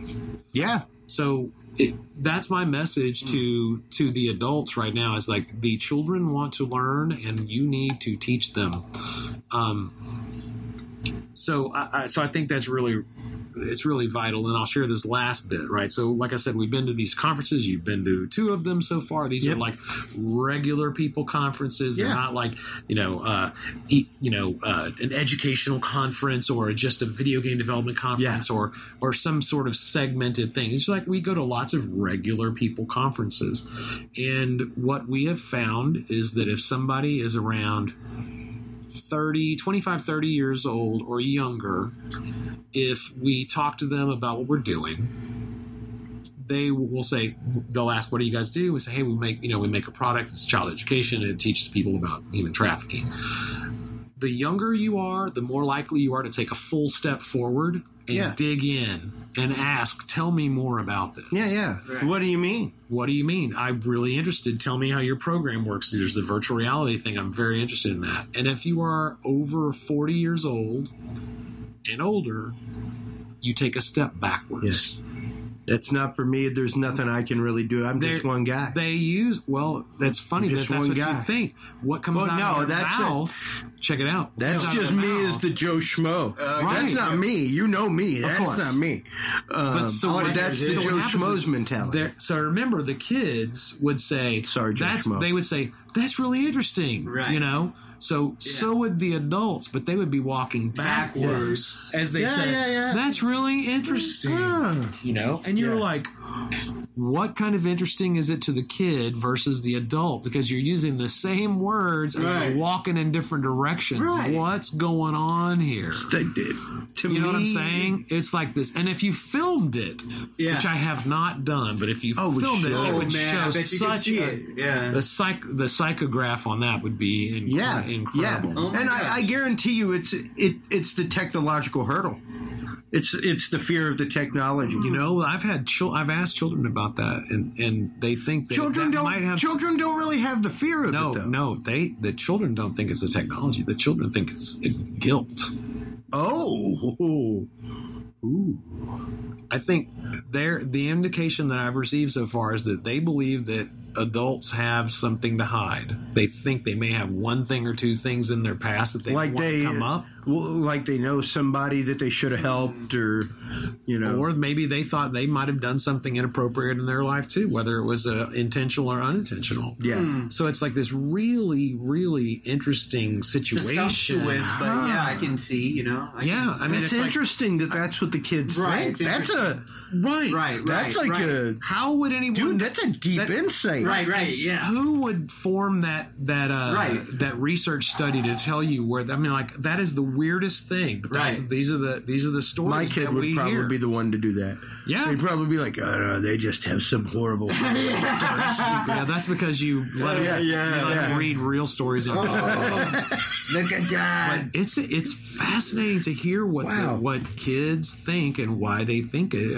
When we talked a lot about that, about the kids asking or thinking about why is it that their parents don't want to do this, they don't think their teachers want to do it, and in the vast majority of kids, and we turn those breakout sessions into big discussions with them. Good. The real conversation we had was they think that adults are scared of sex because they don't want kids to have the things that they don't want to think that their kids are doing the things they did as adults. I mean, it's as plain as you can imagine. I mean, that's duh. Wow. Yeah. You know, but they're saying it. They're saying it out loud, and they're all saying it in unison. This isn't like, 5 people in the back of the room. They're all like, yeah, dude, totally. Wow. Adults are afraid to talk to us about this stuff. And of course, all we do is we perpetuate the same thing. Yep. Generation after generation by not talking about it. And you know what's interesting that you say it especially that way is whenever I worked with kids, years later, I had kids come back to me like a decade or so after they graduate high school. I had one come back to me when I was like 30-something years old. This was like 20 years almost. Came back to me, I guess it was right as I was 40. Came back to me, was like, listen, you were the only one that told me what college was actively going to be like. Everyone else spun this web of lies and profundities about how great college was and how awesome it was going to be. Yeah. You were the only one that actively showed me, like, and told me that my friends would get involved in things that I didn't agree with. Yep. That we would grow apart, and that you got to be okay with that. You got to be willing to step away from your friends whenever they start to get in trouble. That's some good advice and stuff like that. But that's some harsh, real talk.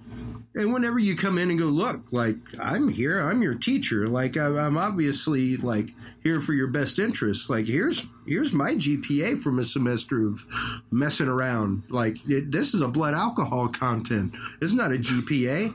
Like, this is a 0.08 for a semester, Jack. That's what can happen with you whenever you just slip and let things get out of control. Well, I mean, I think there's a lack of, I'd say for sure there's a lack of parenting. Not every parent, obviously, but there's a lack of understanding of how to be an effective parent. Yeah. I mean, I tell everybody, and, my dad's passed, and he'd have to hear this straight up, and I'm sorry about my mom, but, dude, I was raised by wolves. Yeah. They did not know how to be parents. Sure. I mean, no offense to them at all. It's just the way it was. There just wasn't information. They didn't know this stuff. They were out of touch. And at this point nowadays, there's no excuse if you have the time to spend with your kids. There's no excuse for not understanding how to be a parent. Yeah. You can go to any store and there's at least one book you could probably pick up that would teach you how to be a better person, if not, any other way besides just stop playing around and sit and talk to your children. Yeah. Get down on the ground and look them in the eye and tell them, I'm going to give you attention right now. Yeah. If you can do that, I mean, you're already exceeding most parents' things, but parents don't have the skills for this stuff. They haven't for a long time, and now they can have it. The information's there, but dude, it's hard. It's hard to be a parent. It is. It's not easy being cheesy, as I tell my wife all the time. That's what dad's jokes are all about. That's it. and easy being cheesy. And easy being cheesy. But it didn't even cross my mind until you were just talking that I really, for years, set myself up as the outside trusted adult. That's a fascinating observation. As the person that, aside from your parents, aside from it, if you got something that you need to talk about, man, that's what I'm here for. You know what? That had never even crossed my mind. I'm sitting here thinking about it as like a movie trope, right? In some ways. But there's the person over there that's actually honest. There are so many of us that don't have kids, even our age, Billy, that will avowedly not have children, will avowedly not be married, what have you. But what you can be, more than anything else, is that one trustable adult. That one adult that can be there without judgment. That one adult that can be there in time of distress, in time of friendship, that is just there. If you know a kid, if you know a parent, a friend with a kid, be there for them. It's Yeah, because as a kid, you just need someone that's outside your family. Yeah. That's got a different perspective on the world and that's not going to BS you. Yeah. You know, that'll listen to whatever it is that you have to say, and that'll spend the time with you to really get to know who you are, and maybe challenge someone's thought process on the world. Challenge their paradigm a little bit. You know, you've got to have, I mean, they say travel broadens the mind, right? And if you're not going to leave your neighborhood, at least you can have somebody with a different thought process around every so often. Yeah. And for crying out loud too, if you have a messed up family situation, like a messed up family situation, you can go to somebody else's house and see that they have a different messed up family situation. Yeah, right. Exactly. I remember specifically when I was, I think it was 16 years old. I remember the moment this happened. I went to a friend's house, and they were actually all sitting around having a conversation. Their whole family actually enjoying each other and laughing. And I was like, "What is this? What did I just step into?" I swear, I asked them right straight up. I was like, "Do you guys just do this?" Yeah, and they're like, "Do what?" About? Yeah, and I was like, do what? Sit around and talking. And they're like, yeah, we're real. That's what we do. And I was like, oh my God, wow. I mean, that just changed my whole mind. Yeah. And I've always been attracted to that person in the movie, so to speak. That's like the for real person, because I think I've just had such a crazy experience in life that I need somebody that's like got some sort of like guidance in their feet, seemingly just touching fully ground. Grounded. Yeah. Yeah. Yeah. I'm like, oh, wow, that person's real. And they keep checking me on all this crap that I say out loud. And I will tell this other thing. As just for me, my own personal psychological, nudity right here. It's like I was taught a lot of stuff that was so messed up that when I started opening my mouth, saying the junk that was bouncing around in my head, people would be like, what are you talking about? Thankfully, but wow, I'm glad I started talking. You know what I mean? If I'd have kept that stuff in my head and just reacted to it as it happened, oh my gosh. It took a lot to get it to the point where I felt like I had enough people I could trust to say things out loud. And then go, okay, is this something stupid? That I've heard this thing? Is it still stupid? Yeah. Yeah, it's still stupid. Yeah, it's still Exactly. The difference is, I've been there. And I've done the stupid too. Yeah. We've all been there, really. But you see, that's the way you can be that trusted adult, in a lot of ways. Just tell somebody, dude, I used to think that, or I used to think things that were as black and white as that. But dude, they're not. And, you'll come around to it eventually, That's very true. Yeah. It's interesting. Even the guest that I spoke with last night for my Talking Sound podcast, one of his lyrics was old enough to know better, young enough not to care. Yep. And I thought that was such an interesting lyric. It's a good one. Check him out. Muggsy. Good stuff. Very, very. There was one song where it was like, okay, there's a lot of curse words.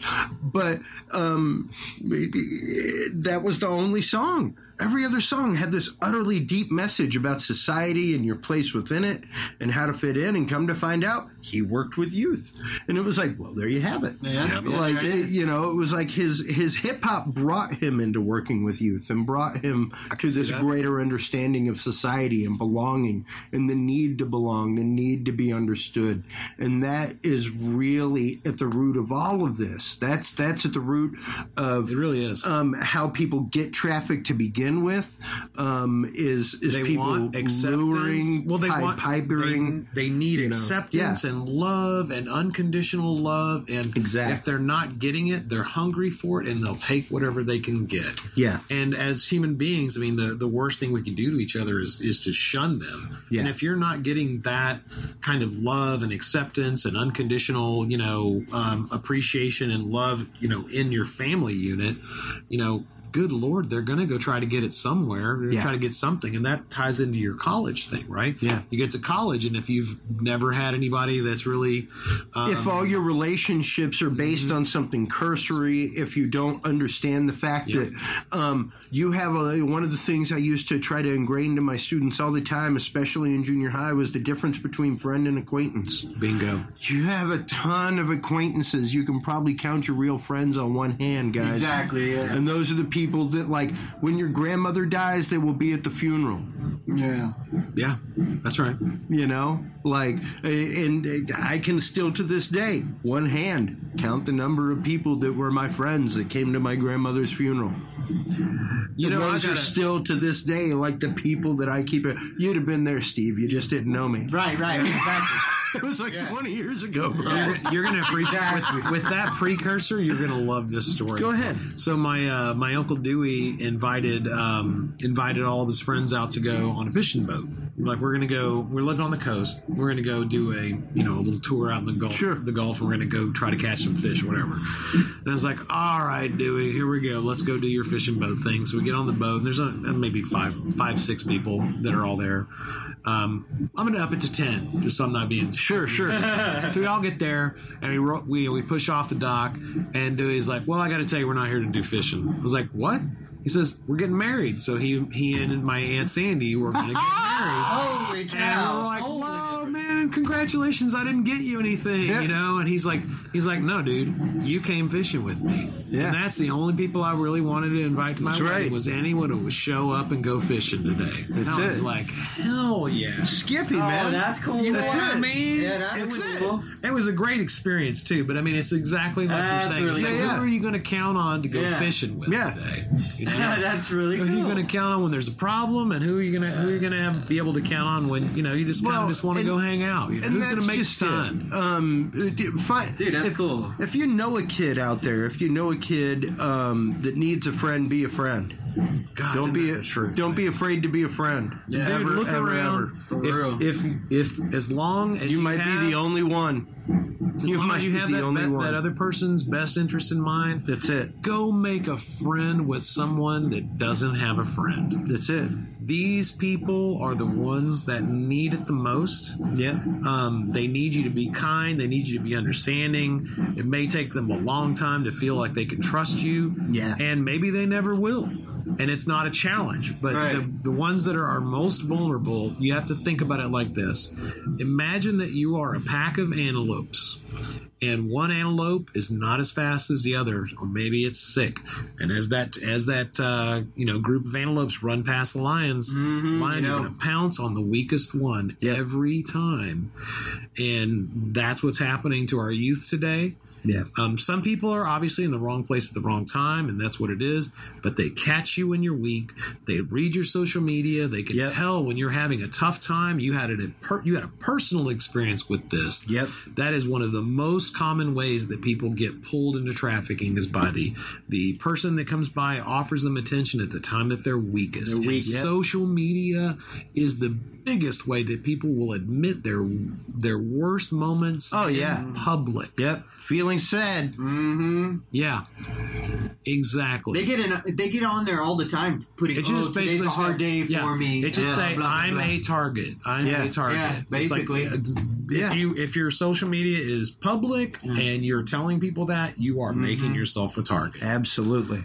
And parents, talk to your children about your social media settings. Make sure that they set them to friends only. Yes. And make sure that number one, before even that, make sure they're actively old enough to have social media and know the impact of social media. Like, I would say 15 at a minimum. Yeah, that's just me. Our kids our kids got phones. I haven't gotten 16. There yet. Okay, good for you. High five. 16. Good for you. They hated it, but you know why? They both appreciated it after it was done. Because at that point, you're old enough to have a job and pay for it to be replaced.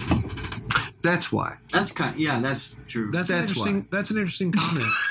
That had nothing to do with the decision. I'll throw you down the first one. That's the financial. It wasn't that, man. Yeah. I know. Dude, here was the argument, right? It's just, for me as a teacher and everything else, and we covered it here on the show, the fact that there's been a huge study done as far as personal devices, and teachers are all about, or parents are all about them. They say like, oh my God, it's great. I get some time, things like that. And teachers are like, what are you doing? Teachers are like, you're an insane person person right now? Do you realize sociologically what we have to deal with in the classroom because this kid has one and that one doesn't? Yeah, or how about this kid is now bored because he doesn't have his normal little addiction thing fixed. Yeah, he doesn't have his 30 millisecond fix between click and endorphin release. Yeah, exactly. I need my dopamine right now. Yeah. But what I was going to say is that, the argument that the kids gave that ultimately destroyed them was that everyone has one. I'm like, great, well then just use theirs to call me. Yeah. Sounds great. Hated me for that. Oh, that's a great one. Sorry, Tuesday and Matt. I like how you switched that around. It's all right. Yeah, like, I gotta have it was one a treat to meet your daughter one. the other day. She's a lot of fun. Yeah, she was fantastic. My wife thoroughly enjoyed the conversation with her. Yeah, she's a pip. Yeah. There's no doubt about it. Bless her heart. It's a great way to put it. Well, on that note, tell us one more time where everybody can go to learn things greatly about human trafficking, like that. I will use radical empathy. I will use this moment to totally shamelessly plug what we're doing. Our website is radicalempathyfoundation.org, and we're called Radical Empathy because we were told by the Texas Attorney General's Office of Human Trafficking that we needed to raise radical empathy for these victims. So remember, it's radicalempathyfoundation.org. We have the hash name and username just about everywhere. Reef Cares, REEF Cares, CARES. And you can find us on Facebook. We're running a Facebook fundraiser, and if you want to use the bit.ly account for that, it is bit.ly/helpreef, HELPREEF.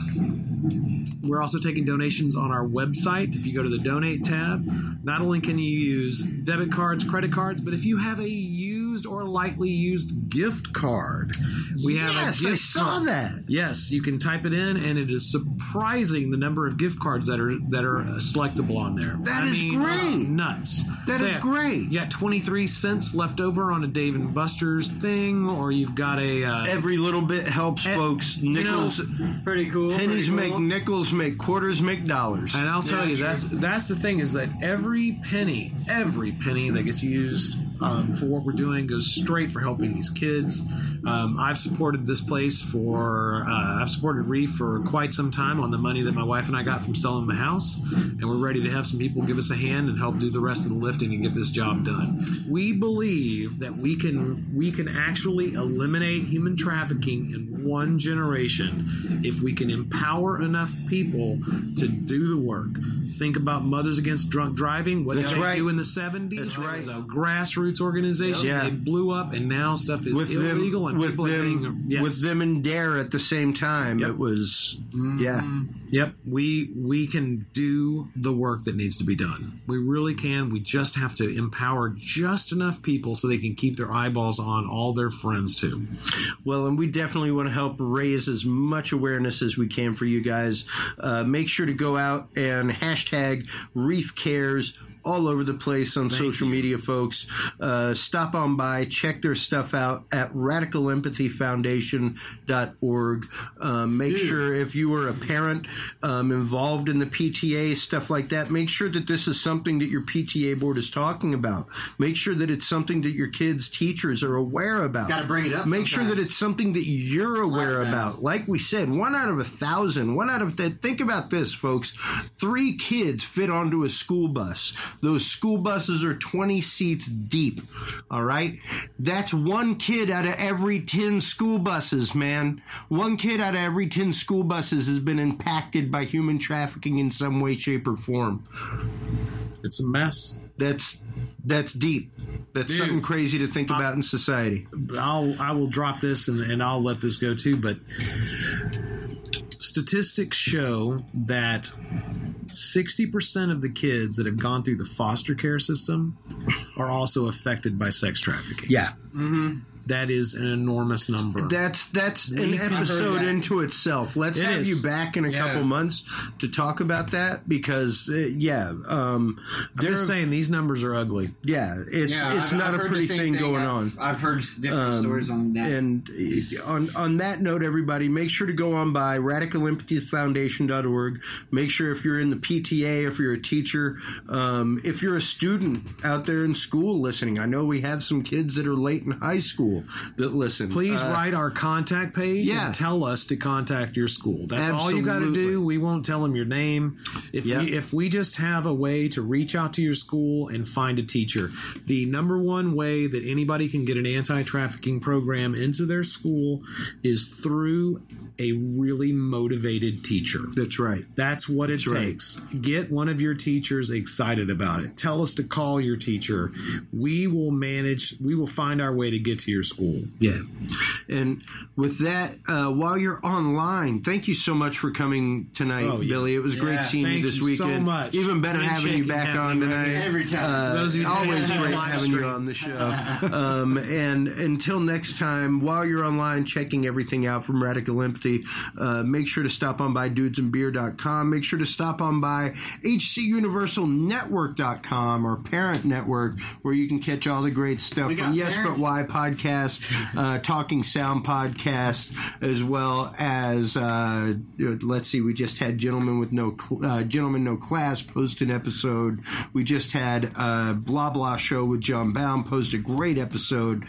Go by and check those out. Download our free app on Android for HC Universal, as well as Dudes and Beer. Until next time, everybody, remember, if you can't be good, be good at it. We'll talk to you soon. Bye-bye. Thanks for listening to this episode of the Dudes and Beer podcast. To listen to our audio streams or chat with us live, download the official Dudes and Beer app for Android and iDevices, available on Google Play and iTunes markets. For more episodes, content, and information, visit us online at dudesandbeer.com. You can also find our episodes on Breach.tv, iHeartRadio, Spreaker, SoundCloud, iTunes, YouTube, Stitcher, or your favorite podcast service. Dudes and Beer is a proud member of the HC Universal Network family of podcasts. For more about our sponsors and other podcasts on this network, visit hcuniversalnetwork.com. Thanks for listening, everybody, and until next time, drink responsibly.